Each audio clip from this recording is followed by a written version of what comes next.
website salamradio.co.uk. Assalamu alaikum. This is your very own Dr Shabina Asad Qayyum for Salam Radio and the Body Health and Mind Show on 106.2 FM. It's great to be back again. I think after a break, if I remember correctly, I can remember doing an absolutely wonderful show with Alia from the Aspire, and we've had a great spate of shows. I think that we've really been able to talk about issues that are relevant to the Muslim community in terms of health and well-being, and bringing to you exactly those kind of issues that are difficult sometimes and contentious to talk about within the Muslim community.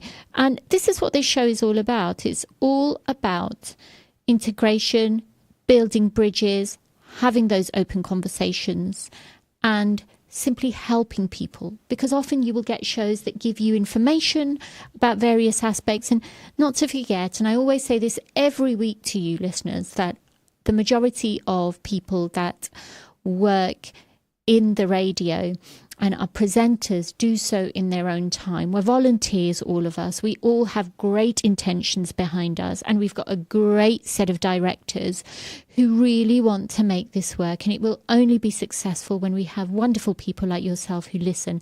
And I'm so grateful that we have so many wonderful listeners. And before my show, we had Brother Rustam, who does his wonderful Nasheed show. And I was reflecting as I was sitting outside, because I realized that Brother Rustam does his show on a Monday, and Monday often is the first day of the week. Children have gone to school, we're all at work, and then we come back. And for those of you who have the opportunity on the way back home to listen to Brother Rustam's Nasheed show, I was just thinking what a form of therapy that is, how peaceful it is to the heart to be able to listen to that music with those comforting words about the deen.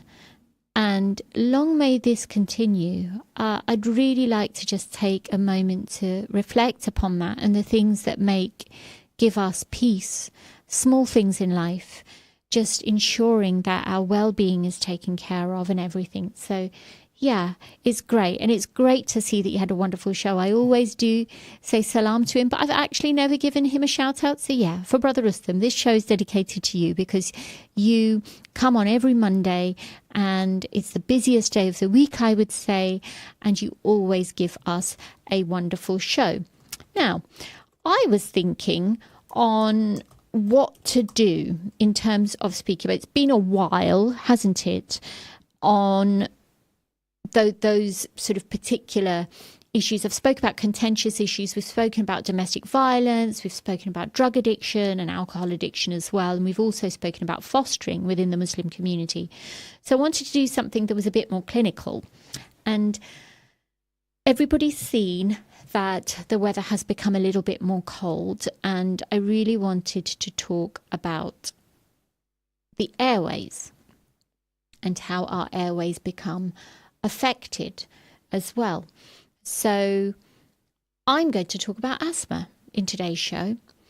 And everything that I say, I always and should be announcing a disclaimer. But let me introduce myself first. I'm Dr Shabina Asad Qayyum, and I'm a GP who works at Park Medical Centre, which is in the centre of the city. It's the other half of another big practice in the city called Breton Healthcare. So it's effectively and combined known as Breton Park Medical Centre. It's a wonderful little practice that I'm working at with a wonderful team, and they're great people to work with. And every single day, whenever I do meet somebody, or when I go to work indeed, there is always somebody there that makes my day and makes it worthwhile and makes my job worthwhile as well.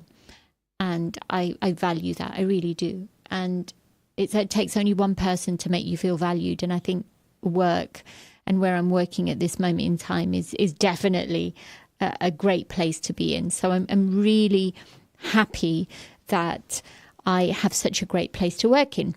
So, if you are new to the show, welcome. It's great to have you here. And if you'd like to join in, you are more than welcome to have a look at the live, which is on Facebook, YouTube, X, which used to be previous Twitter, and Twitch. Or you can ring us on 01733 602133, or you can text us on WhatsApp on 074 11191062. And we already have the wonderful Lee Taylor who has joined us. Hello, Lee. Yay. Hello, Shabina. It's great to have you here. And I hope that you find this show very useful. So I'm going to be talking about asthma. And many of you would have woken up this morning and found that it was colder than usual. And yeah, we're going to be getting more colder weather as the year progresses, aren't we? So I think that it would be appropriate to speak about asthma. And in fact, I think that it's one of those things that we don't really talk about. But I'm going to talk about why it occurs, who it occurs in the first half of the show. And in the second half of the show, talk about treatments and also talk about breathing exercises that could help you with asthma. So that's one thing. Now, what is asthma actually? Asthma is a common condition that affects the airways. It affects our airways and our breathing system. And the symptoms of asthma can be a wide range of anything between wheezing, coughing, chest tightness, and shortness of breath. Symptoms can be mild. Sometimes these symptoms can be very severe as well. And treatment usually works to ease and prevent further symptoms from taking place. So that's basically, in a nutshell, what asthma is. And the treatment usually takes place with people who have a diagnosed condition of asthma or an established diagnosis. The treatment that takes place is usually with inhalers. So a typical patient that might have asthma might take a preventer inhaler, which prevents symptoms, and it's something that they take every single day to prevent those symptoms from cropping up. Or there are those patients that also use a reliever inhaler, which is when they get the symptoms, they sort of want to keep those symptoms at bay. So they use something that is known as a reliever. And often those people that have the preventer and take it regularly enough don't need as much as the reliever. Oh goodness, it's been a long day. I do apologize for the tongue tie. Now, let's talk a little bit about the structure of the airways. And I'm just going back to what Lee has said. Sorry about the yay, but that's okay, Lee. Hi, Shabina. The reason I listen to your show is because you give great advice. I always learn something. So great to be listening to your show. And Lee, it's so great to have you as well. And never say sorry about the yay. That's great. It just shows that you're happy. And why shouldn't you be? I think everybody needs to be happy. Everybody needs to have a reason to be happy. And if that's your reason, Lee, I'm all for you saying yay not once. You can say it 100 times, because if it makes you happy, that makes me happy too. So thank you very much. So coming back to the structure of the airways, so you have, now if you think about a tree, the trunk of a tree starts at the back of your mouth and then it opens up into these branches, and that's exactly how your lungs are. So the trunks of the lungs, or the trunks of the tree, are the entrance of the airways, which are known as your bronchi. And then they open up into the bronchioles as well. And asthma itself can start at any age, but it most commonly does start in childhood. And about, from a statistic perspective, you have about 1.1 million of 5.4 million people being treated for asthma in the UK who are under 16 years old, which is about 20% of all people diagnosed with asthma, which tells you that actually a significant population of people with asthma are children or young people under the age of 16. If you ask me about the genetic tendency, then asthma runs in some families, but many people with asthma have no family members affected. So that is basically the statistics around asthma. and what it is. So it's important to talk about asthma symptoms too. So let's talk a little bit about what asthma symptoms are. And I'm going to have a look here to what David is saying. So David, we missed you in our last show, but it's so lovely to see you. And I'm going to read out your joke to everybody here. So David says, my mate was rushed into hospital after snorting curry powder. I just rang the ward. I just rang the ward and they said he's gone into a coma. David, these get better every time. Thank you so much. Thank you so much. It's so funny though, because I've still got to give the show. So I'll be thinking about that and laughing. But thank you so much. Thank you. Wonderful. Thank you. You've made my day, David. Thank you very much. So what are your asthma symptoms? So your asthma symptoms are predominantly cough and wheeze. Wheeze is, and I talk to patients quite a lot, and I ask them, I say, do you have wheeze? And a lot of them say, what does wheeze mean? And wheeze actually is a whistling sensation on the chest that you can feel when you take a deep breath in and sometimes out as well. And that's because your airways are narrowing.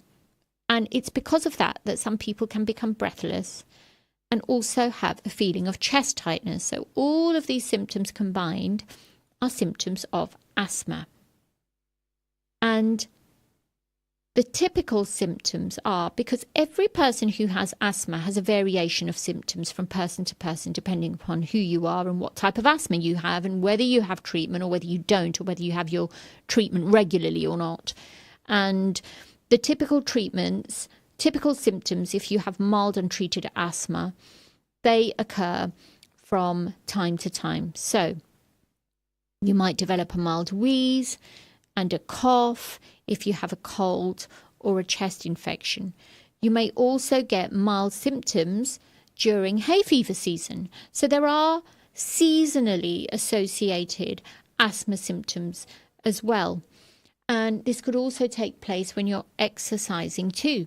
Some of the time, you might have no asthma symptoms at all.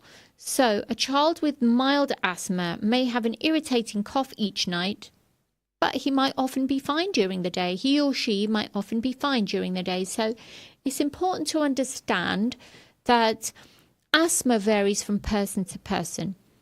But it doesn't mean that if you've got a cough on its own, that you don't have asthma. You could have. So if you have something that's persistent, ongoing, whether you have treatment or not, and it doesn't help, then it could still mean that you've got asthma. So always do go and see your doctor if you've got these symptoms that aren't just resolving as well. Now, we're looking at those were symptoms of a mild asthma, but what if you've got something that is a moderate untreated asthma that doesn't have any tablets or any medications involved?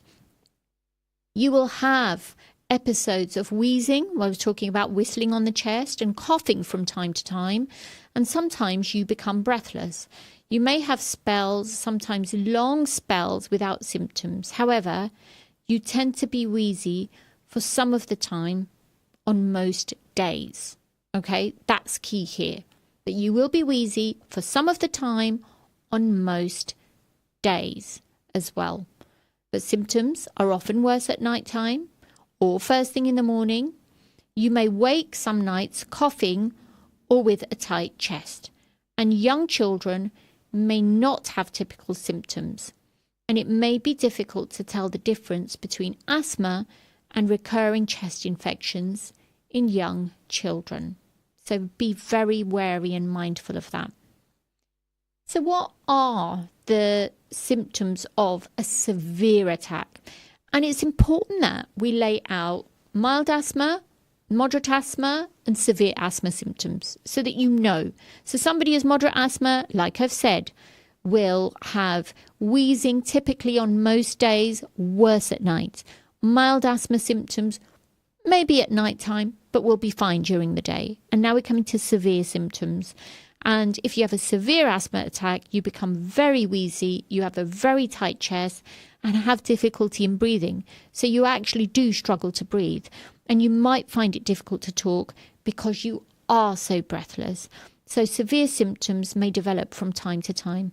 If you normally have moderate symptoms, occasionally severe symptoms develop suddenly in some people who usually have only mild symptoms. So there's that thing to look out for as well, especially if somebody talks and they're unable to complete their sentences and have to take a breath to complete their sentence. It probably means that they're suffering from severe asthma attack. What causes asthma? The symptoms of asthma are usually caused by inflammation in our airways, and that can be triggered by different things. And it depends, different things in different people. Like I said, asthma varies from person to person as well. And the inflammation causes the muscles around your airways to squeeze. This causes narrowing of your airways, and then it's more difficult for air to get in and out of your lungs, which then leads to the whistling sound, which we call wheezing, and subsequently breathlessness too. And that causes the airways to make extra mucus because they're working extra hard to make you breathe, and that causes cough and further blockage to the airflow.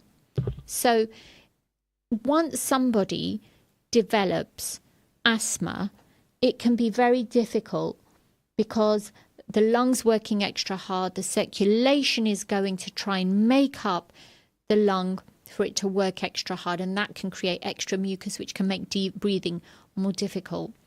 And asthma symptoms can flare up from time to time. Often, there is no obvious reason why asthma symptoms flare up. However, some people find that symptoms may be triggered by something or made worse. And in certain situations, it may be possible to avoid certain triggers, which may help to reduce symptoms. So things that may trigger asthma symptoms are many and numerous. But before I tell you about what triggers asthma symptoms, I'm going to read out another comment to Lee. So Dante just see, I was listening to your show. He said, that's our doctor. And I said, yes, she is. But did you know she's also the mayoress of Peterborough? I was last year, Dante. Well, he's still jumping around the place. He can't believe it. Just can't believe it. Pops, he's saying. Oh, well, hello, Dante. And it's lovely to hear you on the show. So shout out for you as well. And Lee has asked a question. My asthma comes on in the winter months. Why is this, please? And I will tell you exactly that, Lee. So I'm going to tell you why you get a flare-up of asthma, and hopefully that should answer your question. So infections can cause a flare-up of asthma, particularly colds, coughs, chest infections, any pollens, any molds in the air, because asthma gets worse in the hay fever season, or if you have any damp within households and on walls. So mold can definitely make your asthma worse. Exercise. Getting asthma symptoms when you exercise often means that your asthma is undertreated. And if it happens, it may mean that you have to step up your treatment regimen. So have a look and see if your chest becomes tight after you're doing exercise, especially in the cold weather as well. There are medicines that can make your asthma worse. So 1 in 50 people with asthma are allergic to aspirin, believe it or not, because that can trigger symptoms. And other medications that may cause asthma symptoms include beta blockers, for example, or anti-inflammatories like ibuprofen, Nurofen, diclofenac. These can all make your asthma worse. And smoking and cigarette fumes, they can make your asthma worse. Other fumes and chemicals, for example, fumes from paints, solvents, pollutions, they can make your asthma worse. Dust. And if you have asthma, there is a really useful aspect that a really useful measurement that you can have a look at, which measures the current levels of air pollution from the Daily Air Quality Index, which can be found on the DEFRA website. So have a look for that, and have a look at what your air quality is before you go out in the morning as well if you're suffering from asthma. Certain pillows and mattresses can exacerbate it. Emotion, can you believe, can exacerbate your asthma. So that's one of the things that you really do have to look out for. If you're allergic to animals, house dust mite can give you asthma. Some foods, although that's uncommon, but if you have an allergy to food, food is not thought to be a trigger in many cases, but if you have an allergy to food, it can trigger airway tightness. And cold.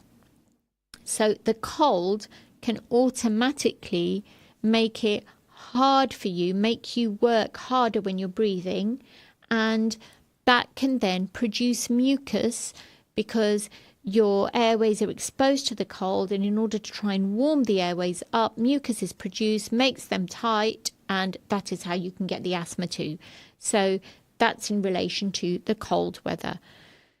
And some people might only develop asthma when they are exposed to a certain trigger. For example, exercise-induced asthma, like I've said.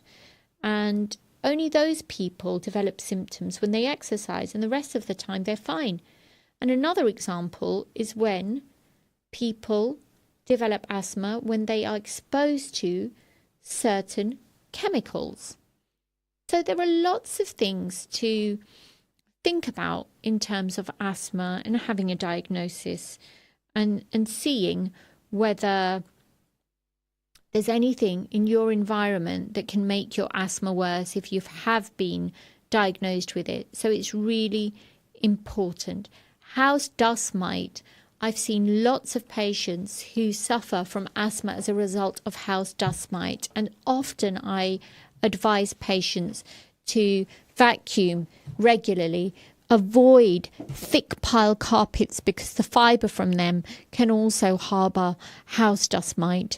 Make sure that you're dusting down every bit of furniture after every so often. That's very important because house dust mite can trigger. And the problem with house dust mite is it's not visible to the naked eye. So these are some of the things that I think that we really have to take on board. And asthma itself, we talk about its diagnosis. So how is it diagnosed? It's simply diagnosed on the basis of typical symptoms. So guidelines are also recommended that doctors perform tests to confirm the diagnosis. Now, sometimes those tests can't be performed in very young children. And often it's said that children under a certain age shouldn't really have a diagnosis of asthma unless they have multiple admissions into hospital. But in the past, many symptoms of asthma were diagnosed on the basis of typical symptoms. But now we have tests like spirometry, for example. So spirometry is a test which measures how much you can blow out into a machine, which is known as a spirometer. And the two results are important. The amount of air that you can actually blow out in 1 second, and the total amount you can blow out in one breath. And I'm not going to bore you or complicate you about what they're called, but spirometry is a justified reason for having symptoms of asthma and then diagnosing them as well. And not to forget that your age, your height, your weight, and your lung volume can also measure the capacity of your lungs. Assessment with a peak flow meter. Now, a peak flow meter is a little device that you blow into as hard and as fast as you can while you're standing up, often in your GP surgery. And it's an alternative test. Your doctor or your nurse will show you how you can do it, and it measures the speed of air that you can blow out of your lungs, and that actually gives an indication of how powerful your lungs are. So if you have untreated asthma, then you will have a low peak flow reading. So that's this little device that you have to straight hold in front of you, enclose your mouth around the mouthpiece, and then you just blow out as hard as and as fast as you can. And you may be asked to keep a diary over 2 weeks of peak flow readings. Typically, a person with asthma will usually have low and variable peak flow readings over several days. Now, peak flow readings improve when the narrowed airways are opened up with treatment. So that is why a trial of an inhaler is often given. So these are a few of the tests that are performed to find out if an individual has asthma. But if the diagnosis remains in doubt, then a specialist can perform further tests that are more complex. Allergy tests are also something that are considered. And actually, diagnosing asthma in children under 5 years old, they can't do the tests accurately. So that becomes a problem.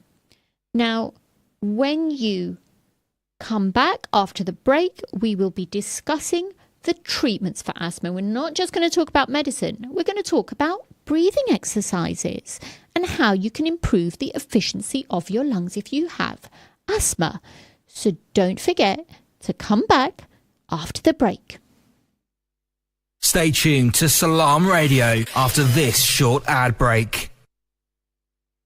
Craving authentic Desi flavors? Look no further than Desi Restaurant. From midday until 1 in the morning, enjoy our homemade specialties that will transport your taste buds. Indulge in tantalizing papri chaat and savor the rich Chersi Kadahi. Treat your friends to our fresh 1 kilogram Chersi lamb handi. Plus, get 2 12-inch pizzas for $11.95. Located at 298 Lincoln Road, we deliver from lunchtime until 1 a.m.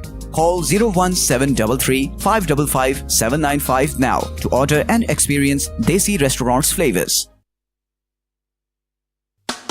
Worried your tenants could stop paying their rent during this cost of living crisis? Next Move Estate and Letting Agents are offering landlords 12 months rent in advance. You'll get your rent paid for the whole year in advance. No strings attached. Too good to be true? It really is that simple. So get in touch with us today for this extremely limited offer. Call Next Move now on 01733 641 642 to find out how we can help. Do you own a restaurant or takeaway? Cater Fair is an expert supplier of new and used commercial catering equipment. Visit caterfair.co.uk for quality equipment on sale at the lowest prices, or call us on 01733 310 115 or visit us at 11 Royce Road, Fengate, Peterborough. Peterborough.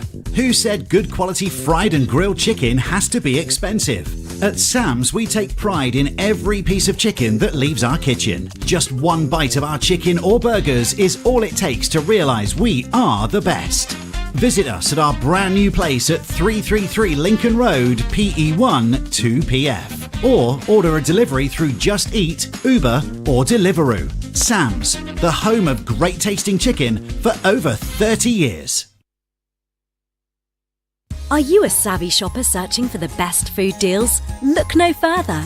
Adams Cash and Carry can help you save big.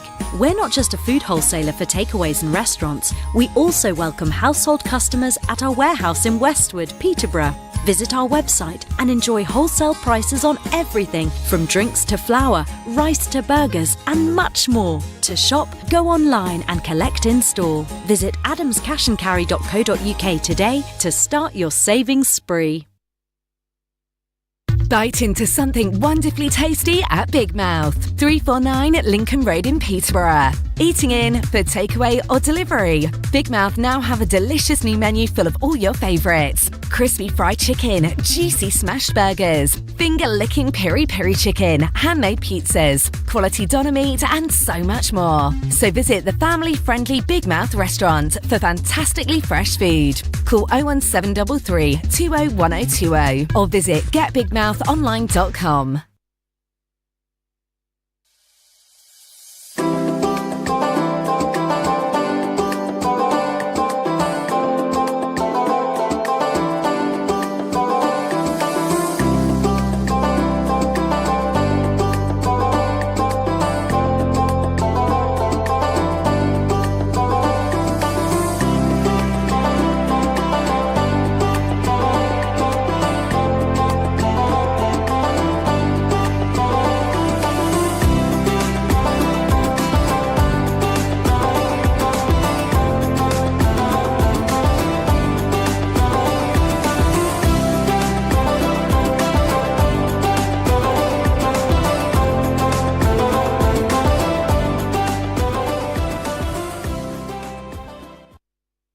Assalamu alaikum and welcome back to the Body Health and Mind Show on Salam Radio 106.2 FM. This is your very own Dr Shabina Asad Qayyum, who is here giving you a show on asthma. It's funny, I was speaking about asthma and talking about breathlessness and feeling a little breathless myself for some reason. It's funny how you can talk about medical conditions and all of a sudden develop symptoms. Is that a thing? I wonder if it is. I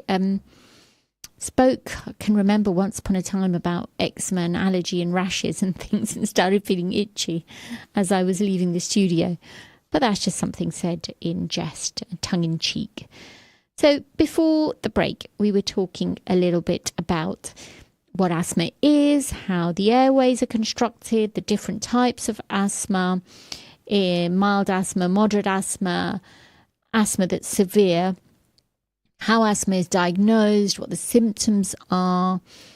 And I wanted to give you a little bit of an introduction. And I said that in the second part of the show, we will be speaking about the treatments for asthma, which is important, equally as important, but it's really important to understand why asthma takes place, because you might have triggers and you can avoid those triggers. And I have always operated on the pretense of treatment is better than cure.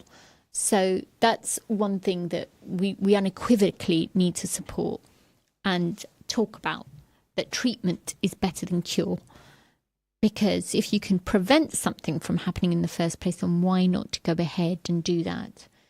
So I have Jason and Mohammed Abdullah Rizwan. Dr. Shabina, keep it up. You're amazing at what you do. Thank you, Jason. It's lovely to see you. And Mohammed Abdullah Rizwan, nice show, informative program. Thank you, Abdullah. It's so lovely to see you as well.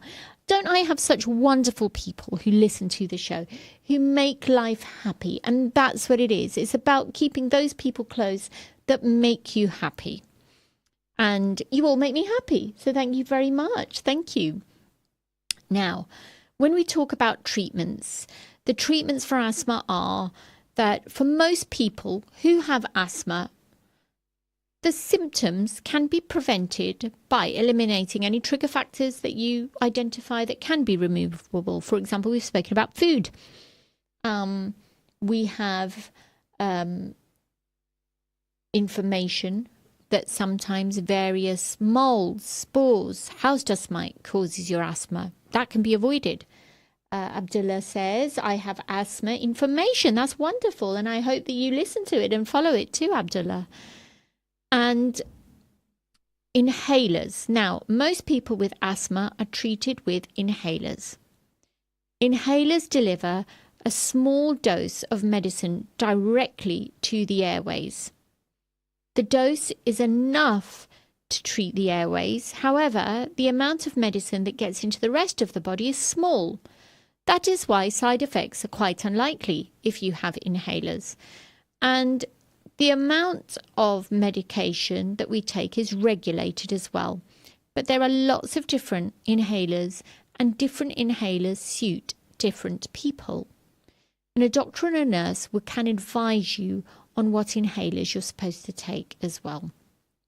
So most of your inhalers can be grouped into relievers, preventers, and long-acting, what they call, long word, bronchodilators, so long-acting inhalers.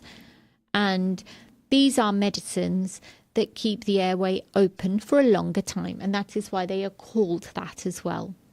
So a reliever inhaler, or what a lot of patients say to me, my blue inhaler. Yes, it is usually blue in colour. And that is taken so that you can ease your symptoms. The medicine in a reliever inhaler relaxes the muscle in your airways.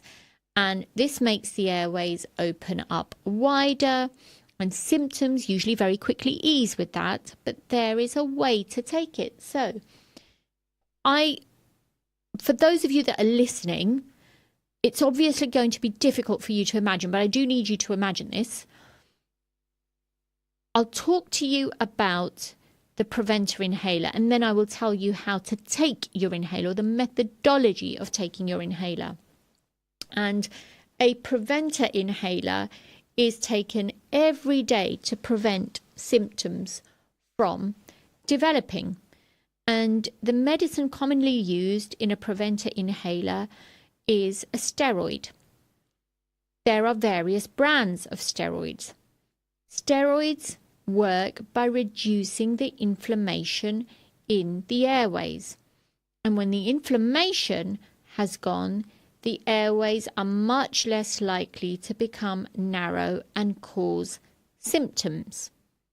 So it takes about 7 to 14 days when you have a preventer inhaler for it to work and to build up its effect. Therefore, if you start a preventer inhaler and you see that it isn't working immediately, you have to wait. So I would always say you wait 2 weeks until you have seen a benefit. But using high doses of the preventer inhaler, which is usually steroid based, if you use it long term, beware that sometimes you can have a thinning of the bones as well. Bone strength, the density may be reduced following use long term of a steroid inhaler. And milk and dairy are good sources of calcium, and other good dietary sources of calcium include bread, some vegetables such as curly kale, okra, spinach and watercress, and some fruits, for example, dried apricots too. So it's very important that if you are going to be using a steroid inhaler long term, that you also have a diet that is rich in calcium at the same time to supplement your bone growth and your strength. So other than that, people can use a long-acting bronchodilator, which may be advised in addition to a preventer inhaler. A long-acting bronchodilator relieves symptoms as they widen the lung airways. So they actually widen the tube of the airway. And they also work longer than the reliever inhaler. So your blue inhalers, characteristically, they work with, these medicines actually work for up to 12 hours, the long-acting bronchodilator. So if symptoms are not fully controlled by the preventer inhaler, you can use a long-acting bronchodilator. And I've got a question here from Jason, or a comment. I had a resident in Westwood with COPD, which is actually the abbreviation for chronic obstructive pulmonary disease, and cancer, living in a tenancy with mold in her flat. How can we advise them on which route to take to avoid future health problems? No, it's a really important question. Jason has asked that and said, I'm sorry if it's off track. I cannot tell you, Jason, the number of residents that I've had to advocate on their behalf of trying to eliminate the trigger factors, because that mold in her flat is now becoming a trigger for her asthma. So my advice is housing need to be aware, because black mold, as we know, has led to deaths of children within London. So it is a health hazard and needs to be acted on urgently. So my advice would be that if you have any connections with the local council, the housing enforcement team need to be looking at the mold, and this needs to be rectified, because they will often liaise with the landlords about it. So that would be my first step and first piece of advice to you. And if she has a GP, which I'm sure she does, please get the GP to write a supportive letter. And I hope that that helps. I hope that that's answered your question. So I've given you the various inhalers that you have, and then you've got spacer devices. Now, spacer devices are used with some type of inhaler, and they're used in those people whose inhaler technique is poor. And I'm going to be explaining what the inhaler technique should be. So, and they're commonly used by children, because honestly, children won't know how to use an inhaler to get the right amount of medication into their airways. And a valve at the mouth and make sure that the medicine is kept within the spacer until you breathe it in. When you breathe out, the valve closes. So you don't need to have good coordination to inhale the medicine if you use a spacer device. And a face mask can also be fitted on some type of spacer devices, so it causes a seal around the nose and the mouth so that people can take in extra medication. So how would you take your inhaler? So I always say to patients, stand up straight and shake your inhaler. So you shake your inhaler and you take the cap off. And as you're standing up straight, you enclose your mouth around. You actually don't do that. So I'm going to start right from the beginning again because I knew I would mess up here. So first of all, you stand up straight, you shake your inhaler and you take the cap off. You then empty your lungs of breath. You empty your lungs. You take a deep breath out and you empty your lungs of any air. You then enclose your mouth around the mouthpiece whilst holding up your inhaler straight, with your thumb at the base of the inhaler and the top, your index finger and your middle finger at the top of the inhaler. And then slowly and gradually you press down on the inhaler, and at the same time you take a gentle breath in. You take a gentle breath in so that that medication filters down into your airways, and you hold your breath for 6 seconds. When you've come to the end of 6 seconds, you take out the inhaler and you repeat that process again. So I hope that has made some, and that is the correct way of using your inhaler, and that's known as your inhaler technique, standing up, not sitting down. So all of this that you see on the movies with people shoving their inhalers in their mouth and, psst, psst, quickly, no, that's not the way to do it. There's a way, and that's the inhaler technique. And if you attend regular asthma reviews, your nurse or your doctor checks you on your inhaler technique. So just be mindful of that as well. Sometimes you can have tablets to open up the airways. So you have something which are known as leukotriene receptor antagonists, which are montelukast, and they act by blocking the action of chemicals. And you have steroid tablets too. So a short course of steroid tablets, such as prednisolone, is sometimes needed to ease a severe or prolonged attack of asthma. And steroid tablets are good at reducing the inflammation in your airways. And sometimes you give it to people who are distressed, and when they're speaking to you, they can't complete their sentences. And then you measure something known as their oxygen saturation levels. And if their oxygen saturation levels are low, I often say below 94, then it is worth considering using steroid tablets to try and abate those symptoms. Now, you also have biologic therapies for keeping the airways open. And the biologic therapies are, again, a type of immunosuppressant. So the reason why I don't want to go into too much detail about these biologic therapies are because you might not be at that stage. And often I think that if you are able to remove your trigger factors, use your inhaler regularly, and your inhaler technique is good, often that obviates the need or negates the need for you to take anything extra.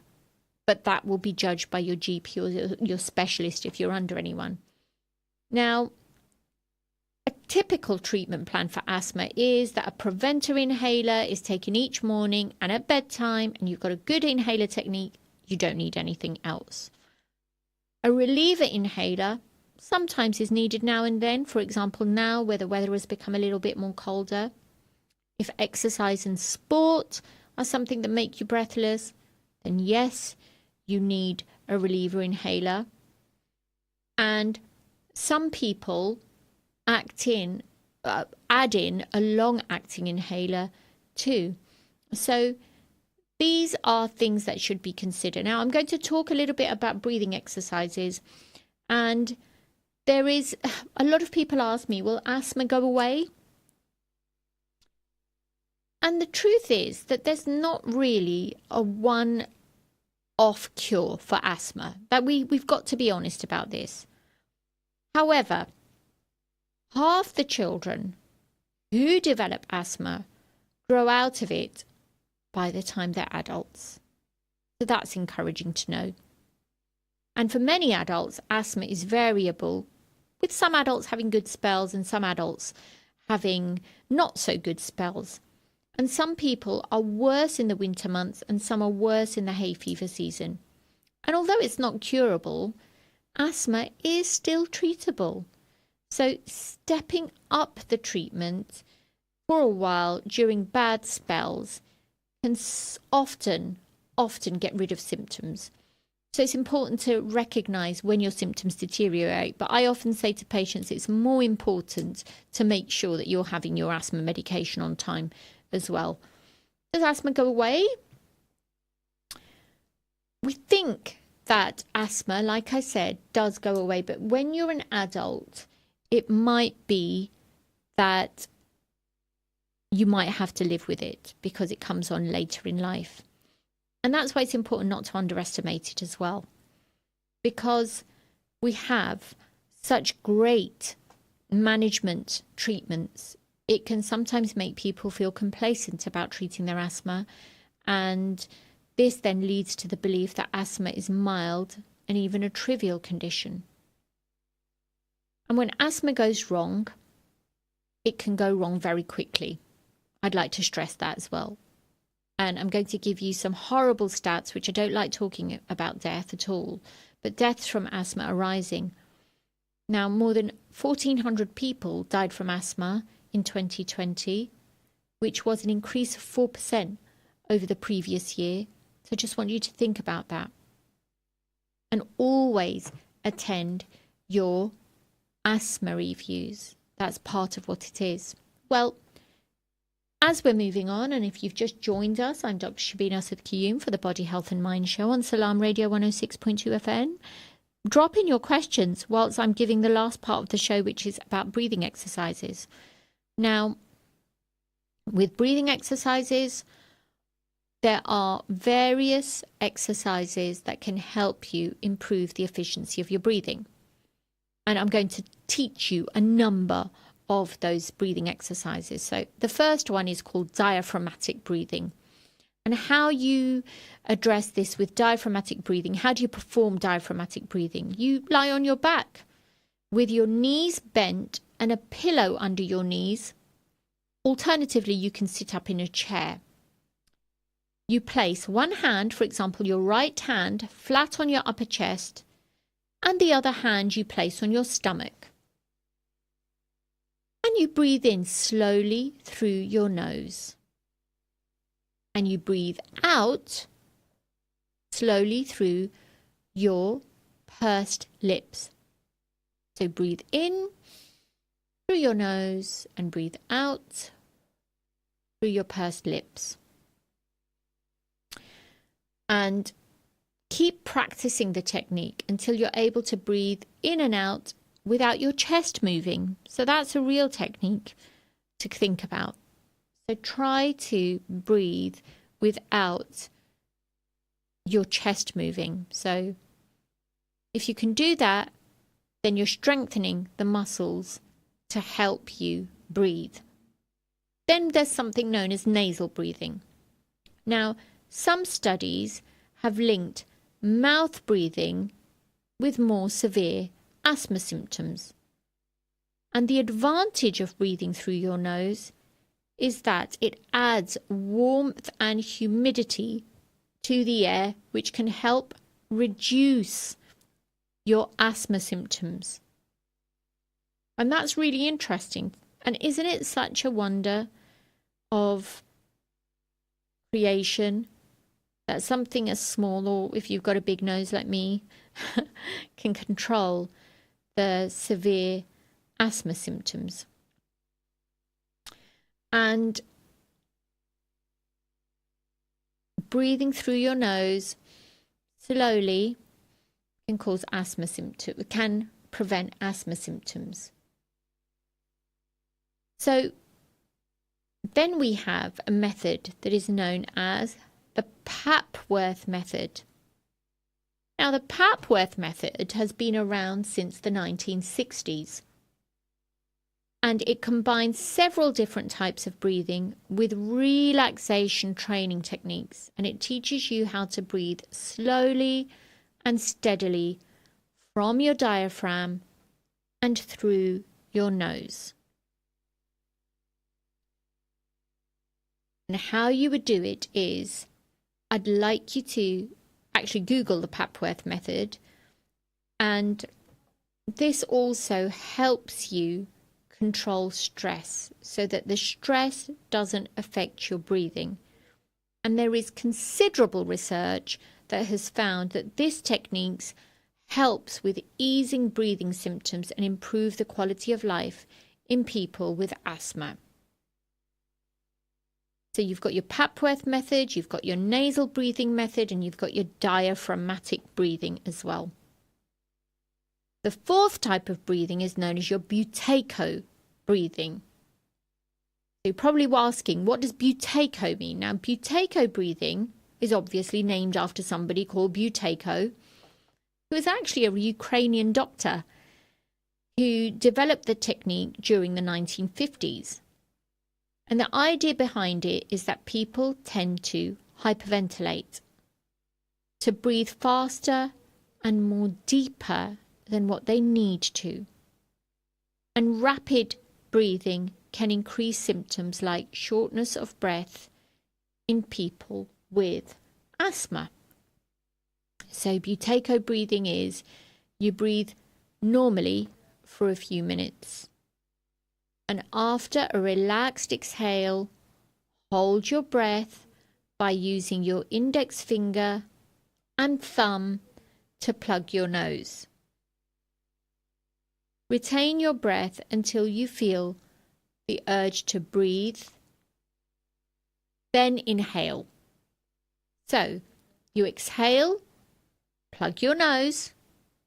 When you feel the need to breathe, inhale. And then breathe normally for 10 seconds. So it's a bit more complicated, but it is shown to help. And it teaches you how to breathe slower and deeper. And studies have actually taken place around this. So it's not that I'm just telling you about these breathing exercises. There are studies around Buteyko breathing. And Buteyko breathing the studies have shown that it can improve asthma symptoms and reduce the need for medication, although it doesn't seem to improve lung function. So it's important that we think about that too. And there's something known as pursed lip breathing. Now, pursed lip breathing is a technique which is used to relieve shortness of breath. And to practice it, you first breathe in slowly through your nose with your mouth closed. Then you purse your lips as if you are about to whistle. Finally, you breathe out through your pursed lips to a count of 4. So you breathe in and you breathe out. But you breathe in with your mouth closed. You breathe out to a count of 4 through your mouth where you have pursed lips. And what this does is it helps strengthen your diaphragm and it helps you relax overall.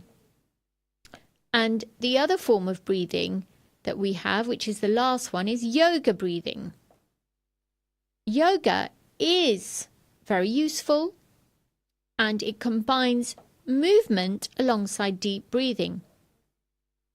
Now, a few small studies have shown that using the same type of controlled deep breathing as in yoga may help improve asthma symptoms and lung function. So it's definitely one to think about. And it's an exercise program that combines movement with deep breathing. So that's one of those things that is good for people that have asthma. If they try yoga breathing, it's accessible. You can have a look at videos on YouTube, and practicing these asthma or these breathing exercises can regulate your asthma symptoms. So do give them a try. They will strengthen the muscles in your abdomen and in your chest to breathe effectively, and might slightly reduce the need for you to use inhalers. Well, I always say that the time has come for us to say goodbye to each other. Thank you so much for supporting this show. Remember me in your du'as, like I will remember all of you. And hopefully I will see you soon on another Body Health and Mind show. In the meantime, Assalamu alaikum from Dr. Shabina Asad Qayyum. You're listening to